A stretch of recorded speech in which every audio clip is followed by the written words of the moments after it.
Assalamualaikum warahmatullahi wabarakatuh. Halo kawan psikologi. Pernahkah kawan psikologi dikecewakan, tidak dianggap, berharap pada seseorang tapi hasilnya tidak sesuai kenyataan? Pernah dikhianati, baik teman dekat, teman kerja, teman satu tongkrongan, keluarga, bahkan pasangan hidup? Pasti rasanya sakit banget kan? Kalau sudah pernah ngerasain kayak gitu, yang ada kawan psikologi nggak bakalan percaya lagi dengan orang-orang tersebut. Bawaannya pengen ngejauh dan tidak ingin komunikasi lagi, iya kan? Kalau udah kayak gitu, di sini psikologi receh akan membahas tentang trust issue.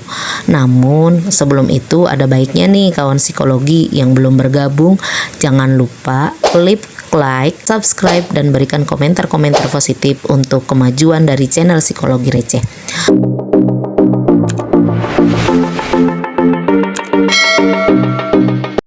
Yang namanya juga manusia, pasti banyak interaksinya dengan manusia juga, iya kan? Sifat orang juga bermacam-macam dan berbeda-beda.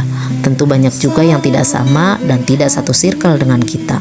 Dengan perbedaan tersebut, terkadang kita kecewa karena tidak sesuai dengan harapan, sehingga kita beranggapan negatif dengan orang. Jika sudah memiliki pemikiran negatif, yang ada kita nggak bakalan lagi deh percaya dengan orang. Kalau kita udah ngerasa di titik itu, berarti kita udah termasuk orang yang memiliki kepribadian trust issues. Baiklah kawan psikologi, sebelum menjelaskan lebih jauh, ada baiknya nih kita harus tahu apa sebenarnya pengertian dari trust issue itu. Trust issue adalah kondisi di mana seseorang udah nggak percaya lagi dengan orang lain, selalu tidak percaya, mau digimanain pun mereka nggak bakalan percaya. Yang dilakuin orang lain pasti semuanya dianggap salah di matanya, karena pikirannya selalu negatif dengan orang lain. Mengapa demikian? Penyebabnya adalah yang pertama, pernah dikhianati, dikecewakan dengan orang lain, pernah percaya dengan orang lain namun kepercayaan yang diberikan malah dirusak. Yang kedua, pengaruh dari lingkungan. Ingat loh, ketika kita bersikap, berucap, dan bertingkah laku, biasanya sebagian karena terbentuk dari lingkungan sekitar. Jika lingkungan sekitar atau circle pertemanan kita orang-orangnya selalu memiliki pemikiran negatif, yang ada kita ikut-ikutan deh berpikiran negatif. Yang ketiga, mengalami kejadian traumatik yang sangat berat, baik kekerasan emosional ataupun kekerasan fisik. Jika pernah ngalamin itu kawan psikologi, maka ini salah satu penyebab trust issues itu muncul. Dari penyebab-penyebab tersebut, maka muncul nih tanda-tanda kalau kita udah memiliki kepribadian trust issue. Mau tahu tanda-tandanya apa aja? Simak terus ya channel psikologi receh. Penyebab yang pertama yaitu self-sabotase, perilaku toksik dengan diri sendiri yang enggak kita sadari, pikiran-pikiran negatif yang bisa merusak diri kita sendiri, alias kita suka ngebatin sesuatu hal yang negatif. Islam pernah ngajarin bahwa musuh yang paling terbesar adalah diri kita sendiri, bukan orang lain, iya kan? Jauh-jauhin deh pikiran negatif tentang diri dan lingkungan sekitar, takutnya imbasnya kepada diri kita sendiri. Yang kedua, suka menjaga jarak dan menarik diri dengan orang lain. Terkadang ketika kita kecewa dengan orang lain, kita selalu menarik diri, menyendiri, dan enggak bakalan mau dekat lagi karena ketakutan yang berlebihan.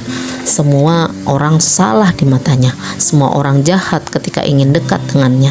Hati-hati kalau kita sukanya menyendiri karena takut kecewa, berarti kejiwaan kita sedang terganggu. Yang ketiga, sulit percaya dengan orang lain. Karena kita pernah dikecewakan dengan orang lain, makanya kita tidak mudah percaya lagi dengan orang lain. Bawaannya negatif ketika ada orang yang ingin dekat dengan kita dan berusaha untuk tidak ingin mendekat. Yang keempat, cenderung memiliki pandangan negatif terhadap situasi dan juga kepada orang lain. Menghadapi situasi masalah selalu berpikiran negatif. Contoh kecilnya, mengapa sih Allah memberikan masalah? Mengapa masalah ini diberikan kepada saya? Berarti Allah tuh gak sayang sama saya.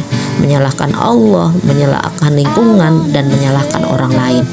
Yang kelima, selalu merasa diri paling benar, baik tindakan, ucapan, ataupun keputusan-keputusan yang kita ambil. Semua itu kita lakukan adalah karena kita ngerasa paling benar dan orang lain dianggapnya salah di matanya. Yang keenam, terlalu cemburu dan protektif. Cemburu yang berlebihan sehingga membuat diri cemas sepanjang waktu itu bisa merusak diri kita sendiri. Jika kita udah ngerasa tanda-tanda di atas itu muncul, apa sih yang harus kita lakuin? Maka di sini psikologi receh mau ngebantu gimana caranya agar diri kita tidak memiliki kepribadian trust issues. Yang pertama yaitu move on diri sendiri. Kecewa boleh, sakit hati boleh, itu hal yang manusiawi. Tapi kalau berlarut-larut, itu namanya nyakitin diri kita sendiri. Fokus untuk mengembangkan diri, melakukan sesuatu yang kita sukai, liburan, atau mencari hobi baru yang bisa nyenengin hati kita. Yang kedua, belajar dari pengalaman. Ketika kita pernah kecewa dengan orang lain, kita harus hati-hati dalam bersikap, berucap, ataupun bertindak. Yang ketiga, merefleksikan diri. Ini juga penting karena kita harus bercermin diri, evaluasi diri, mengapa hal tersebut bisa terjadi. Bisa saja yang salah diri kita, salah dengan pemikiran-pemikiran kita selama ini kepada orang lain. Yang keempat, bangun komunikasi dengan orang sekitar. Ungkapkan batasan-batasan mana yang perlu diceritakan dan yang tidak kita ceritakan. Kalau udah kita jujur dan kita ngungkapin batasan-batasan tersebut, maka tinggal kita bersikapnya gimana kepada orang lain. Jika orang lain tetap melanggar batasan tersebut, yang terpenting yakinkan dalam diri bahwa kita jangan terlalu bergantung dengan orang lain. Yang kelima, cari tahu kenapa kita tidak bisa percaya dengan orang lain. Jika udah tahu, pelan-pelan kita belajar percaya dengan orang lain dan tetap berhati-hati memilih mana teman yang baik dan memilih orang yang kita percaya. Yang keenam, belajar memaafkan. Berdamailah dengan keadaan, berdamailah dengan masalah. Ikhlas memang sulit loh, tapi kalau tidak kita pelajari, maka akan terasa berat. Oke, mungkin sampai di sini dulu. Jika menurut kawan psikologi ini bermanfaat, silahkan bantu klik tombol subscribe, like, komen, share jika informasinya sangat berguna untuk dirimu dan orang lain. Akhir kata dari saya, wassalamualaikum warahmatullahi wabarakatuh. Salam sehat jiwa.